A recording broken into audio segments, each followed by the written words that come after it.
UDFിൽ Indian union മുസ്ലിം league അതിര് കടക്കുന്നു. ഈ ചോദ്യമാണ് ഇപ്പോൾ പൊതുവെ ഉയരുന്നത്.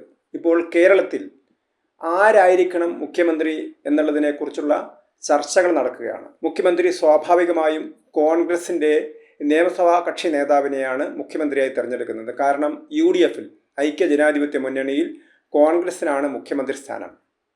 നേരത്തെ തെരഞ്ഞെടുപ്പിനെ നേരിടുന്ന സമയത്ത് ഒരു മുഖ്യമന്ത്രിയെ പ്രോജക്റ്റ് ചെയ്യാതെയാണ്, മുൻനിർത്താതെയാണ് UDF തെരഞ്ഞെടുപ്പിനെ നേരിട്ടത്. പക്ഷേ അത് കോൺഗ്രസിനാണ് മുഖ്യമന്ത്രി സ്ഥാനം എന്നുള്ളത് എല്ലാവരും അംഗീകരിച്ചിരുന്നതാണ്. ഇനി അഥവാ തങ്ങൾക്ക് ഒരു പ്രത്യേക ഒരാളെ മുഖ്യമന്ത്രിയാക്കണം എന്നുണ്ടായിരുന്നുവെങ്കിൽ ഈ മുന്നണിക്ക് നേരത്തെ തന്നെ മുഖ്യമന്ത്രിയെ പ്രഖ്യാപിക്കാമായിരുന്നു. പക്ഷേ ഇപ്പോൾ എന്താണ് സംഭവിച്ചുകൊണ്ടിരിക്കുന്നത്? കോൺഗ്രസിൻ്റെ മുഖ്യമന്ത്രി ആരാവണം എന്നുള്ളതിനെക്കുറിച്ച് ആ പാർട്ടിയിൽ തർക്കമുണ്ട്. ഒരു ജനാധിപത്യ പാർട്ടിയിൽ ആര് നേതാവാകണം എന്നുള്ളതിനെക്കുറിച്ച് തർക്കമുണ്ടാവുക സ്വാഭാവികമാണ്. CPMലും ഒരുപക്ഷെ തർക്കമുണ്ടായിരിക്കാം. പക്ഷേ ആ തർക്കങ്ങളൊന്നും തന്നെ പുറത്തു വരുന്നില്ല എന്നുള്ളതാണ്. നമുക്ക് വേണമെങ്കിൽ തർക്കത്തിനെ കുറച്ചുകൂടി മൃദുവായ ഭാഷയിൽ അഭിപ്രായ വ്യത്യാസം എന്ന് വേണമെങ്കിൽ പറയാം. ഇപ്പോൾ കോൺഗ്രസിനകത്ത് AICCയുടെ കരുത്തനായ സംഘടനാ ജനറൽ സെക്രട്ടറി KC വേണുഗോപാൽ, അദ്ദേഹം രാഹുൽ ഗാന്ധിയുടെ അടുത്ത ആളാണ്. അദ്ദേഹത്തിന് മുഖ്യമന്ത്രിയാവണം എന്ന് താല്പര്യമുണ്ട്. കാരണം ഏതൊരാൾക്കും ഒരു സംസ്ഥാനത്തെ മുഖ്യമന്ത്രിയാവാൻ താല്പര്യമുണ്ടാവും. രാഷ്ട്രീയത്തിൽ അങ്ങനെയാണ്. ഒരു കേന്ദ്രത്തിലെ ക്യാബിനറ്റ് മന്ത്രിയേക്കാൾ സ്വതന്ത്രമായ അധികാരമുള്ള ചുമതലയാണ് മുഖ്യമന്ത്രിയുടേത്. കോൺഗ്രസിനാണെങ്കിൽ കഴിഞ്ഞ 10-12 വർഷമായിട്ട് കേന്ദ്രത്തിൽ അവർ അധികാരമേ ഇല്ല.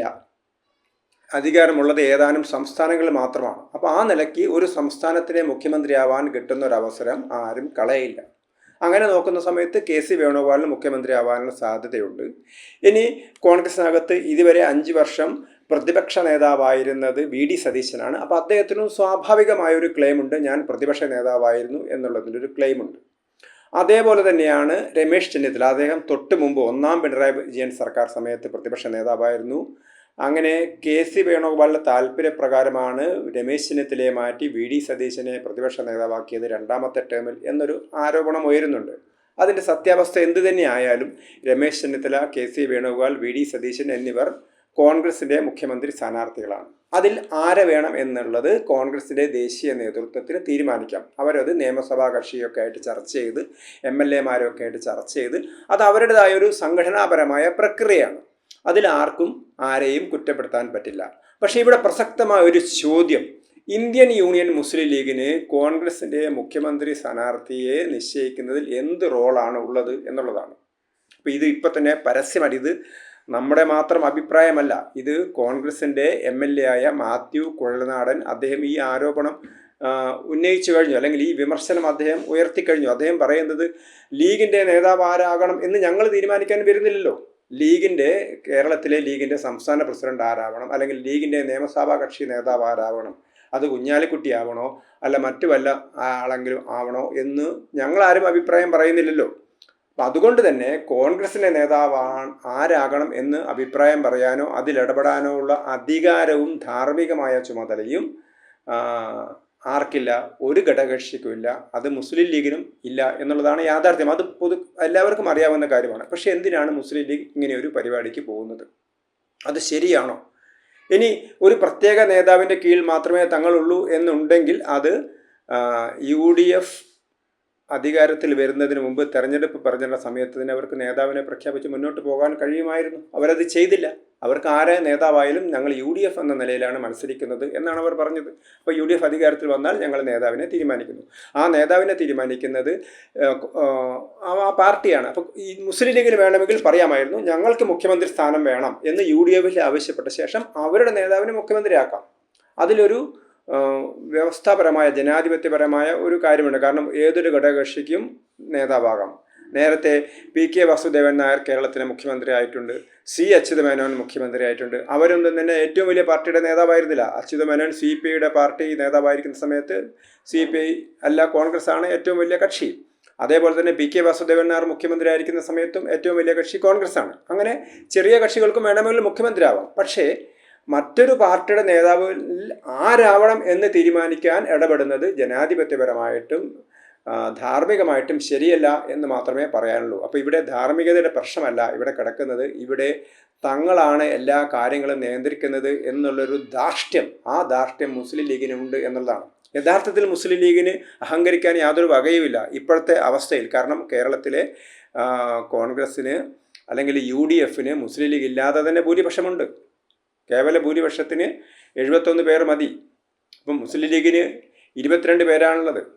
അപ്പോൾ ആ 22 പേർ കഴിഞ്ഞാലും 22 പേർ മാറിയാലും സുഖമായിട്ട് കേരളത്തിലെ UDFന് ഭരിക്കാൻ കഴിയും. പക്ഷെ അത് അവർ തമ്മിലുള്ളൊരു വിഷയമാണ്. പക്ഷേ ഇവിടെ UDFൻ്റെ അകത്ത് നിന്നുകൊണ്ട് കോൺഗ്രസിൻ്റെ നേതാവ് ആരായിരിക്കണമെന്ന് തീരുമാനിക്കാൻ ശ്രമിക്കുന്നത് തെറ്റാണ്. കാരണം നേരത്തെ മുസ്ലിം ലീഗിൻ്റെ പ്രസിഡന്റ് പാണക്കാട് സാദിഖ് അലി ശിഹാബ് തങ്ങളും ഈ തരത്തിലുള്ള അഭിപ്രായം പറഞ്ഞിരുന്നു. പിന്നീട് PMA സലാം ലീഗിൻ്റെ ജനറൽ സെക്രട്ടറി പറഞ്ഞു ജനപിന്തുണയാളെ മുഖ്യമന്ത്രിയാക്കണം. അപ്പോൾ ജനപിന്തുണ അളക്കാനുള്ള എന്ത് ഉപകരണമാണ് കൈവശമുള്ളത്? KC വേണുഗോപാൽ കോൺഗ്രസിൻ്റെ നേതാവാണ്, ജനറൽ സെക്രട്ടറിയാണ്. അദ്ദേഹം ആലപ്പുഴയിൽ നിന്നുള്ള MP ആണ്. അദ്ദേഹത്തിന് ജനപിന്തുണയുണ്ട്. അദ്ദേഹം അസംബ്ലി തെരഞ്ഞെടുപ്പിൽ മത്സരിച്ചില്ല എന്നേ ഉള്ളൂ. അപ്പം അതുകൊണ്ട് KC വേണുഗോപാലാവണോ, രമേശ് ചെന്നിത്തലയാവണോ, VD സതീശനാവണോ എന്ന് പറയുന്ന കാര്യത്തിൽ അതൊരു പാർട്ടിയുടെ സംഘടനാപരമായ തീരുമാനമല്ല. അതിലെന്തിനാണ് മുസ്ലിം ലീഗ് ഇടപെടുന്നത് എന്നുള്ള ചോദ്യമാണ് വരുന്നത്. അപ്പം മുസ്ലിം ലീഗ് ഇടപെടുന്നത് തങ്ങളാണ് ഇതൊക്കെ തീരുമാനിക്കുന്നത് എന്നുള്ളൊരു ധാർഷ്ട്യം അവർക്കുണ്ട്. സത്യത്തിൽ മുസ്ലിം ലീഗ് മലബാറിൽ കേന്ദ്രീകൃതമായൊരു പാർട്ടിയായിരുന്നു. പക്ഷേ അതിപ്പോൾ കേരളത്തിലെ ഡെമോഗ്രാഫിയിൽ ജനസംഖ്യാപരമായ മതപരമായ ജനസംഖ്യാ കാര്യത്തിലൊക്കെ വലിയ മാറ്റം സംഭവിച്ചുകൊണ്ടിരിക്കുകയാണ്. 2011 സ്ഥിതിയല്ല 2026 അതിൻ്റെ ഒരു അഹങ്കാരം കൂടിയാണ് ലീഗ് കാണിക്കുന്നത്. കാരണം തെക്കൻ കേരളത്തിലേക്കും മുസ്ലിം ജനസംഖ്യ വർദ്ധിച്ചിരിക്കുന്നു, വടക്കൻ കേരളത്തിലെ ക്രമാതീതമായി വർദ്ധിച്ചിരിക്കുന്നു. അപ്പോൾ അതുകൊണ്ടാണ് മുസ്ലിം ലീഗിൻ്റെ സ്ഥാനാർത്ഥികൾക്കൊക്കെ 75,000, 50,000, 60,000, 70,000 ഒക്കെ ഭൂരിപക്ഷം കിട്ടുന്നത്. മതത്തിൻ്റെ അടിസ്ഥാനത്തിലാണ്. മലപ്പുറം ജില്ലയിലെ 16 സീറ്റിൽ ഒരു സീറ്റ് സംവരണ സീറ്റ് മാത്രമാണ് അവർ മുസ്ലിം അല്ലാത്തൊരു അമുസ്ലിമിനെ നിർത്തിയിരുന്നത്. അപ്പം അങ്ങനെയൊരു പശ്ചാത്തലം കൂടിയുള്ള ലീഗ്, ഈ ലീഗ് കോൺഗ്രസുമായിട്ട് കൂട്ടുകൂടുന്നത്, അവർ പരസ്പരം കൂട്ടുകൂടുന്നത് ഇങ്ങനെ ചില കാര്യങ്ങളുടെ അടിസ്ഥാനത്തിലാണ്. കാരണം ലീഗിന് ഒരു മത പാർട്ടി എന്ന നിലയിൽ, മതത്തിൻ്റെ അടിസ്ഥാനത്തിൽ സംഘടിപ്പിച്ചിരിക്കുന്ന പാർട്ടി എന്ന നിലയിൽ അവർക്ക് അധികാരത്തിൻ്റെ ശ്രേണിയിലേക്ക് അവർ കയറുന്നത് കോൺഗ്രസിൻ്റെ സഹായത്തോടു കൂടിയാണ്. ഇപ്പം അവർ വിദ്യാഭ്യാസ മേഖലയിൽ വലിയ മാറ്റങ്ങളുണ്ടാക്കി. ഇഷ്ടംപോലെ വിദ്യാഭ്യാസ സ്ഥാപനങ്ങൾ അനുവദിച്ചു കഴിഞ്ഞു. കേരളത്തിലെ നിരവധി തവണ മുസ്ലിം ലീഗിൻ്റെ വിദ്യാഭ്യാസ മന്ത്രിമാരായി. അതൊക്കെ കോൺഗ്രസുമായിട്ട് അവർക്ക് സഹകരിച്ചുകൊണ്ടാണ്. കോൺഗ്രസിനെ സംബന്ധിച്ചിടത്തോളം മുസ്ലിം ലീഗിൻ്റെ മലബാറിലുള്ള ജനപിന്തുണ അവർക്ക് അധികാരത്തിൽ കിട്ടാനുള്ള കുറുക്ക് വഴിയാവുന്നു. അങ്ങനെ കോൺഗ്രസും മുസ്ലിം ലീഗും തമ്മിലൊരു പരസ്പര സഹകരണം രണ്ടുപേർക്കും ഗുണം ചെയ്യുന്നതാണ്. ഇതുവരെ മുസ്ലിം ലീഗ് കൈകാര്യം ചെയ്യുന്ന വകുപ്പുകൾ, PK കുഞ്ഞാലിക്കുട്ടിയെ പോലുള്ള ആളുകളൊക്കെ കൈകാര്യം ചെയ്യുന്ന വകുപ്പുകൾ വ്യവസായ വകുപ്പ്, തദ്ദേശ സ്വയംഭരണ വകുപ്പ്, വിദ്യാഭ്യാസ വകുപ്പ്, അങ്ങനെ കേരളത്തിലെ തന്ത്രപ്രധാനമായ വകുപ്പുകളൊക്കെ അവരുടെ കയ്യിലാണ്. അപ്പം അവർക്ക് അങ്ങനെ അധികാരത്തിൻ്റെ പങ്ക് പറ്റാൻ കഴിയുന്നുണ്ട്. അവരുടെ സമുദായത്തിൻ്റെ താല്പര്യം KM ഷാജി പറഞ്ഞതുപോലെ സമുദായത്തിൻ്റെ താല്പര്യം സംരക്ഷിക്കാനാണ്. മതമാണ് തങ്ങളുടെ പ്രശ്നമെന്ന് പറയുന്ന മുസ്ലിം ലീഗ്. പക്ഷേ ആ മുസ്ലിം ലീഗ് തങ്ങളുടെ പരിധികൾ ലംഘിച്ചുകൊണ്ട് കോൺഗ്രസിലെ മുഖ്യമന്ത്രി സ്ഥാനാർത്ഥി ആരാവണമെന്ന് തീരുമാനിക്കാൻ പോകുന്നത് തങ്ങളുടെ ഒരു ധാർഷ്ട്യം, കാരണം തങ്ങളാണ് ഇതിൻ്റെയൊക്കെ പിറകിൽ എന്ന് തോന്നിപ്പിക്കാൻ വേണ്ടി. ഇക്കാര്യമാണ് നേരത്തെ CPM നേതാക്കളായ AK ബാലനൊക്കെ പറഞ്ഞത്. UDF അധികാരത്തിൽ വന്നാൽ മുസ്ലിം ലീഗ് ആയിരിക്കും ഭരിക്കുക. അപ്പോൾ സത്യത്തിൽ ഇപ്പോൾ ഒരു റബ്ബർ സ്റ്റാമ്പിനെ നിർത്തി ആര് മുഖ്യമന്ത്രിയായാലും തങ്ങളാണ് ഭരിക്കുന്നത് എന്നുള്ളൊരു ധാർഷ്ട്യത്തിലേക്കാണ് മുസ്ലിം ലീഗ് പോകുന്നത്. അതിന് വഴങ്ങിക്കൊടുക്കാൻ പാടില്ല. കാരണം മുസ്ലിം ലീഗിൻ്റെ പാരമ്പര്യം, നേരത്തെയൊന്നും കേരളത്തിലെ കോൺഗ്രസ് പ്രസ്ഥാനം മുസ്ലിം ലീഗിനെ കൂട്ടുകൂടാൻ അവർ തയ്യാറായിരുന്നില്ല.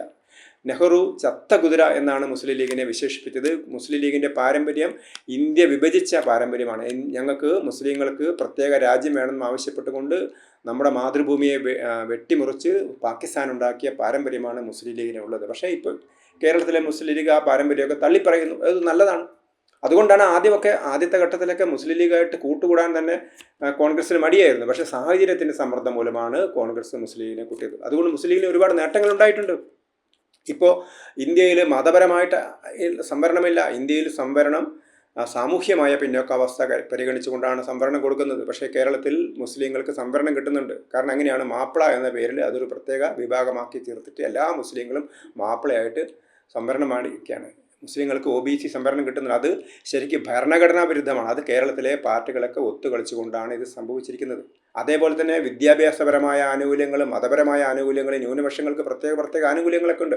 ആ ആനുകൂല്യങ്ങളിൽ ക്രിസ്തുമത വിശ്വാസികൾക്ക് കിട്ടുന്നതിനേക്കാൾ കൂടുതൽ 80% ന്യൂനപക്ഷ അവകാശങ്ങളിൽ 80% അല്ലെ ന്യൂനപക്ഷങ്ങൾക്ക് കിട്ടുന്ന സംവരണ ആനുകൂല്യത്തിൽ 80% കിട്ടുന്നത് ആർക്കാണ്? അത് മുസ്ലിങ്ങൾക്കാണ് കിട്ടുന്നത്. അത് മുസ്ലിം ലീഗിൻ്റെ ഭരണപരമായ സ്വാധീനം കൊണ്ടാണ്. അപ്പോൾ ഇങ്ങനെ തങ്ങളുടെ സ്വാധീനം ഉപയോഗിച്ചുകൊണ്ട് ജനസംഖ്യാപരമായിട്ട് അല്ലെങ്കിൽ ജനപിന്തുണയിലുള്ള തങ്ങളുടെ ആ സ്വാധീനം ഉപയോഗിച്ചുകൊണ്ട് അനർഹമായിട്ടുള്ള കാര്യങ്ങളൊക്കെ നേടിയെടുക്കാനാണ് മുസ്ലിം ലീഗ് ശ്രമിക്കുന്നത്. പക്ഷേ ഒരിക്കലും അവരൊരു രാഷ്ട്രീയ പാർട്ടി എന്ന നിലയിൽ കോൺഗ്രസ്സിൽ അത് കെ സി വേണുഗോപാലായാലും ശരി, അത് വി ഡി സതീശനായാലും ശരി, രമേശ് ചെന്നിത്തലയായാലും ശരി, ഇനി അതല്ല ഇവരെയൊക്കെ മാറ്റിയിട്ട് വേറെ ആരെങ്കിലും അവർ വെച്ചാലും അവരായിരിക്കും തങ്ങളുടെ മുഖ്യമന്ത്രി എന്നാണ് ലീഗ് പറയേണ്ടത്. കാരണം അത് അവരുടെ ഒരു പാർട്ടി അടിസ്ഥാനത്തിലുള്ള കോൺഗ്രസിൻ്റെ ഒരു സംഘടനാപരമായ സ്വാതന്ത്ര്യമാണ്. അതിൽ വിട്ടുവീഴ്ച ചെയ്യാൻ ഒരിക്കലും കോൺഗ്രസ് തയ്യാറാവരുത്. അങ്ങനെ അവർ ചെയ്താൽ നാളെ വിഭജനത്തിന് വരെ സാധ്യതയുള്ള, കാരണം ഇന്ത്യ രാജ്യത്ത് ഞങ്ങൾക്ക് പ്രത്യേക രാജ്യം വേണമെന്ന് പറഞ്ഞ ആളുകളാണവർ. അപ്പം അങ്ങനെയുള്ള ഒരു രീതിയിലേക്ക് മുസ്ലിം ലീഗ് പോകും. മുസ്ലിം ലീഗിനെ വരച്ച വരയിൽ നിയന്ത്രിക്കാൻ അത് കോൺഗ്രസ്സിന് കഴിയണം. അതിനുള്ള ചങ്കൂറ്റം കോൺഗ്രസിൻ്റെ നേതൃത്വം കാണിക്കണം. അല്ലാതെ മുസ്ലിം ലീഗിൻ്റെ സമ്മർദ്ദങ്ങൾക്ക് വഴങ്ങാൻ പാടില്ല. മുസ്ലിം ലീഗല്ല ഒരു പാർട്ടിയും മറ്റൊരു പാർട്ടിയെ സമ്മർദ്ദത്തിലാഴ്ത്താൻ പാടില്ല. അവരുടെ സംഘടനാപരമായ കാര്യങ്ങൾ അവർ തീരുമാനിച്ചോട്ടെ. കോൺഗ്രസിനെ നിയമസഭാ പാർട്ടി ചേർന്നിട്ടോ ഹൈക്കമാൻഡ് ചേർന്നിട്ടോ ഒക്കെ അവരുടെ നേതാവിനെ തീരുമാനിച്ചോട്ടെ. ആര് നേതാവായാലും ഞങ്ങളുടെ മുഖ്യമന്ത്രി ആയിരിക്കും എന്നാണ് ലീഗ് പറയേണ്ടത്. അങ്ങനെ പറയാതിരിക്കാൻ, അങ്ങനെ ലീഗ് പറയാതിരിക്കുന്ന സമയത്ത്, അല്ലെങ്കിൽ മുസ്ലിം ലീഗ് ഇടപെടുന്ന സമയത്ത് അതിനെ തള്ളിക്കളയാനും ഞങ്ങളുടെ കാര്യങ്ങൾ ഞങ്ങൾ നോക്കിക്കൊള്ളാം എന്നും നിങ്ങളില്ലെങ്കിൽ ഞങ്ങൾക്ക് ഈ മുന്നണി കൊണ്ടുപോകാൻ കഴിയുമെന്ന് തൻ്റെ ഇടത്തോടു കൂടി പറയാൻ. ഇനി അഥവാ മുസ്ലിം ലീഗിൻ്റെ സഹായം ഉണ്ടെങ്കിൽ മാത്രമേ ഈ ഭരണം കൊണ്ടുപോകാൻ കഴിയൂ എന്നുണ്ടെങ്കിൽ പോലും സംഘടനാപരമായിട്ട് തങ്ങളുടെ പാർട്ടിയുടെ പ്രസിഡന്റ് ആരാവണം, നിയമസഭാ കക്ഷി നേതാവ് ആരാവണം എന്നുള്ള കാര്യങ്ങളിൽ ഇടപെടാൻ ഒരിക്കലും കോൺഗ്രസിൻ്റെ നേതൃത്വം മുസ്ലിം ലീഗിനെ അനുവദിക്കരുത് എന്നുള്ളതാണ്. ഇതൊരു സാധാരണ കേരളത്തിലെ ജനമനസാക്ഷിയുടെ ആവശ്യമാണ്.